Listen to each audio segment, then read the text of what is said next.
Sir ಏನು ಹೇಳ್ತೀರಾ sir, ಪಾದಯಾತ್ರೆ ಹೇಗೆ ನಡೀತಿದೆ?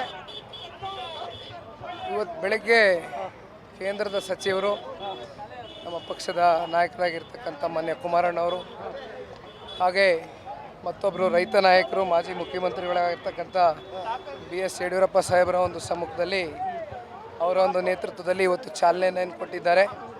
ಈ ಪಾದಯಾತ್ರೆ ಮೂಡ ಹಾಗೂ ಏನು ವಾಲ್ಮೀಕಿ ನಿಗಮದಲ್ಲಿ ಆಗಿರ್ತಕ್ಕಂಥ ಅಕ್ರಮ ಹಾಗೂ ಏನು ಈ ಭ್ರಷ್ಟಾಚಾರದಲ್ಲಿ ಸಂಪೂರ್ಣವಾಗಿ ಕಾಂಗ್ರೆಸ್ನ ಒಂದು ಬಣ್ಣ ಬಯಲಾಗಿರ್ತಕ್ಕಂಥದ್ದು.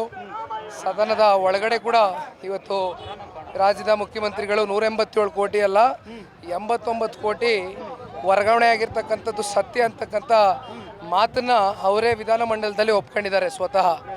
ಅಷ್ಟೇ ಅಲ್ಲ, ಇವತ್ತು ಈ ರಾಜ್ಯದ ಮುಖ್ಯಮಂತ್ರಿಗಳಷ್ಟೇ ಅಲ್ಲ, ಅವರು ಫೈನಾನ್ಸ್ ಮಿನಿಸ್ಟರ್ ಆಗಿ ಆರ್ಥಿಕ ಇಲಾಖೆ ಕೂಡ ಇವತ್ತು ಅವರ ಕೈಯಲ್ಲಿ ಬರ್ತಕ್ಕಂಥದ್ದು. ಇದಕ್ಕೆ ನೇರವಾಗಿ ಇವತ್ತು ಹೊಣೆಗಾರಿಕೆ ಏನು ಪರಿಶಿಷ್ಟ ಪಂಗಡ ಪರಿಶಿಷ್ಟ ಜಾತಿಗೆ ಇಟ್ಟಿರುವಂಥ ಈ ಹಣ ಈ ರೀತಿ ದುರ್ಬಳಕೆ ಆಗಿರ್ತಕ್ಕಂಥದ್ದು ಬಹುಶಃ ರಾಜ್ಯದ ಇತಿಹಾಸದಲ್ಲಿ ಇದು ಮೊದಲನೇ ಬಾರಿ.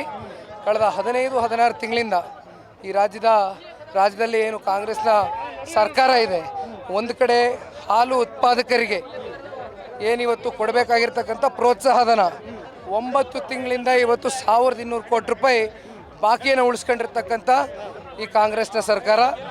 ಜೊತೆಯಲ್ಲಿ ಅತಿ ಹೆಚ್ಚು ರೈತಾಪಿ ವರ್ಗದ ಸಮುದಾಯದ ಬಹುತೇಕ ರೈತರು ಆತ್ಮಹತ್ಯೆಗೆ ಶರಣಾಗ್ತಾ ಇರ್ತಕ್ಕಂಥದ್ದನ್ನು ನಾವು ಗಮನಿಸಿದ್ದೇವೆ. ಇವೆಲ್ಲವನ್ನು ಕ್ರೋಢೀಕರಿಸಿ ಈ ಒಂದು ಪ್ರತಿಭಟನೆಯನ್ನು, ಹೋರಾಟವನ್ನು, ಪಾದಯಾತ್ರೆಯನ್ನು ಮಾಡ್ತಾ ಇದ್ದೇವೆ. ನಾವು ಏನೋ ಹಗರಣ ಮಾಡಿಲ್ಲ ಅಂತ ಹೇಳ್ತಿದ್ದಾರೆ. ಈಗ ಅವರೇ ಸ್ವತಃ ಒಪ್ಕೊಂಡಿದ್ದಾರೆ. ಇಲ್ಲಿವರೆಗೂ ನಾನು ಏನು ಮಾತಾಡಿದೆ, ಅವರೇ ಸ್ವತಃ ಸದನದಲ್ಲಿ ಒಪ್ಕೊಂಡಿದ್ದಾರೆ. ಬಿಜೆಪಿಯವರು 21 ಹಗರಣಗಳನ್ನು ನಾವು ಹೊರಗೆ ತರ್ತೀವಿ, JDSನವರು ಕುಮ್ಮಕ್ಕು ಕೊಡ್ತಿದ್ದಾರೆ ಅದಕ್ಕೆಲ್ಲ ಅಂತ ಮಾತಾಡ್ತಿದ್ದಾರೆ. ಇದೆಲ್ಲ ಇಶ್ಯೂ ಡೈವರ್ಟ್ ಮಾಡ್ತಕ್ಕಂಥ ಕಾರ್ಯಕ್ರಮ. ನೆನ್ನೆ ದಿನ ಪಾಪ ರಾಜ್ಯ ಸರ್ಕಾರ ಬಿಡದಿಯಿಂದ ಚಾಲನೆ ಕೊಟ್ಟಿದ್ದಾರೆ ಮೈಸೂರುವರೆಗೂ. ಹಾಗಾಗಿ just diversion of the issue ಅಷ್ಟೇ. ಗ್ಯಾರಂಟಿ ನ್ಯೂಸ್, ಸುದ್ದಿ ಖಚಿತ, ನ್ಯಾಯ ನಿಶ್ಚಿತ.